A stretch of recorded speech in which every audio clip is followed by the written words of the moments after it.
Hey guys, Chris here from Carolot Farm. I am out in the garden and it's my first day of what I will call spring garden prep. Gardens are kind of funny things. They can be really beautiful or they can be really, really ugly. And it's certainly in the ugly duckling stage right now. I know the garden will be beautiful in just a few weeks or months even, but right now our winter early spring garden is a hot mess. I have so much to do. I have soil to turn, I have sugar snap peas to plant, and we even have some other plants I want to show you that are almost ready to come to the garden, but our garden is a mess and we are so far behind schedule. No sooner had I finished clearing the fall garden, we had 3 snows in December. They were like back to back to back. Now they were small snows, but December was snowy. And then we saw a little bit of ground. We dried out around Christmas, and with the use of Christmas paper, I was able to finally burn my discard pile. So that was good. But then it was January, and we were like a few weeks to January, and then fern came, and everything was then snow, ice, sleet covered, whatever you want to call it, for 3 to 4 weeks. And now that things have finally melted, we can see the ground. Everything has been so wet though that you wouldn't have wanted to have planted seeds in the ground because they would have been prone to rot. So now here we are. It's the first week in March and I'm just thinking about planting my first round of seeds, which means I'm a good 2 weeks late putting my sugar snaps in. I really like to plant my first round of sugar snap peas around the middle of February, and then I come back and I overseed them the first week in March, just in case some of them, didn't germinate. Maybe they did have a little bit of rot because the ground can still be quite wet in February. But I want to make sure that my sugar snaps get as early a start as possible because our June weather can get really hot. And if they haven't had enough time to grow and mature, we end up jeopardizing the crop because it just gets too hot and they fizzle out. So today I'm hoping to prep the ground to get my sugar snaps in, and fingers crossed they have enough time to really thrive before the hot weather truly moves in. You may have seen in the background of some of these videos our winter crops. It was the first time we really tried our hand at growing cabbage and even broccoli and cauliflower into the winter months, really only because they didn't mature in the fall like they were supposed to. These were started by seed by us, I think like back in August, and they just didn't have enough time to really grow and thrive and ultimately mature and produce. So we kept them limping along through the winter. We did get a couple cabbages. That was kind of fun. We even had cabbage like back in the snowy part of December. And the broccoli, there was like 1 or 2 little teeny tiny heads that we got, and the cauliflower has yet to really do anything. The plants are alive, but I think we're probably gonna just pull them. Anyways, long story short, we tried our hand at winter gardening. It was not super successful, but it was a fun experience, a new challenge, and I'm sure we'll do more winter gardening next year.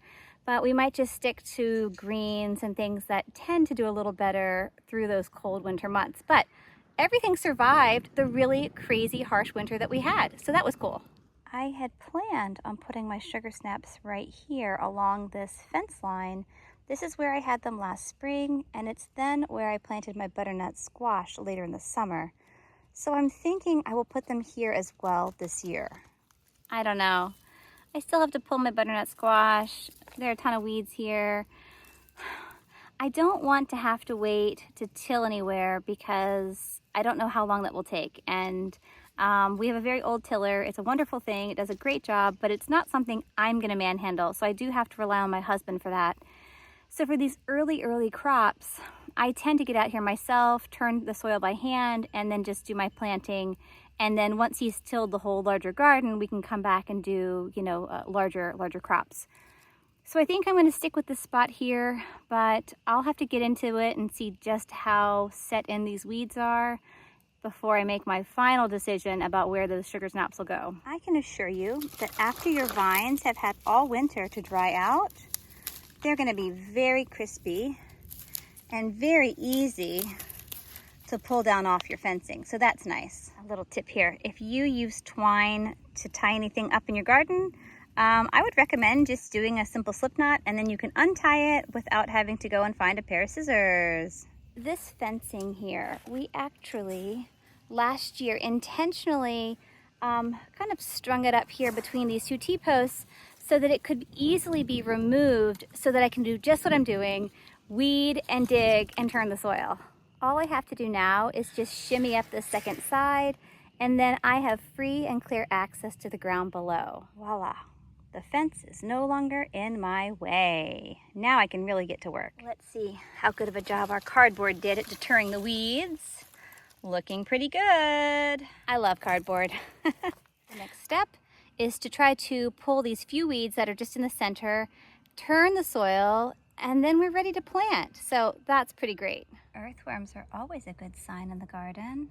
Now that I've finished weeding, I've turned the soil, I'm gonna rake it as level as I can. The ground is still quite wet, and then it'll be just about ready for planting. I am using some fairly old peas, and so I am sowing them very thick, and I have put my fence in place before planting the peas so that I know just where to place them so that they can be directly below the fence line. I do hate to throw away old seeds, and oftentimes you'll find me using seeds that could be several years old. The germination rate is not as high, so I do plant them a little thicker. I am going to just very gently press them down into the soft soil and then very lightly cover them. I don't want them buried too deep, but I also don't want them at the very top surface where the birds could perhaps come and feast on them. So I'm going to finish planting these, and then I have one more thing I want to mention. Normally, I would recommend that you water your peas right after you plant them, but I'm going to hold off because the ground is still so wet. If I water them today, I run the risk of causing rot, and I don't want that to happen. We're already a little behind schedule, and the last thing I need is another setback for my peas. So what we've done today will be sufficient. I will watch the soil though, and when I see the soil start to dry out, I will certainly come back and gently water them, but I don't think they're gonna need water for another day or two because the ground, when I was working with it, was still very wet. I do want to show you that we have several plants here on the back porch. They're hardening. These two 6-packs here are shallots. We have several very mature looking collard plants that are definitely ready to head right out to the garden. And then I believe these smaller shallot looking things are actually leeks. We'll plant them before too long, but they're still quite tender. I did buy a 6-pack of broccoli and a 6-pack of cabbage. So those, like the collards, are ready to go in very soon. Thank you so much for joining me here in the garden today. I am just so glad that we got those sugar snaps in. For me, that's always the first step in spring gardening. And then of course, there's the tilling and the planting of all of the other crops. But first, it's those sugar snaps. As you can see, we have a lot of work ahead of us, but I'm sure we'll get to it. I don't have any concerns about that, one step at a time. And I think the next thing on the horizon to plant will be our kale and our collards, followed by our broccoli, our cabbage, and maybe cauliflower. We'll see. But I definitely have some cabbage and broccoli plants that I bought at the co-op yesterday, so they're ready to go in very soon. And I believe up on the porch we have a bunch of leeks and shallots. So we'll have a great start to the spring garden in no time. Check back, we'll keep you posted, and we hope to see you soon. Bye guys.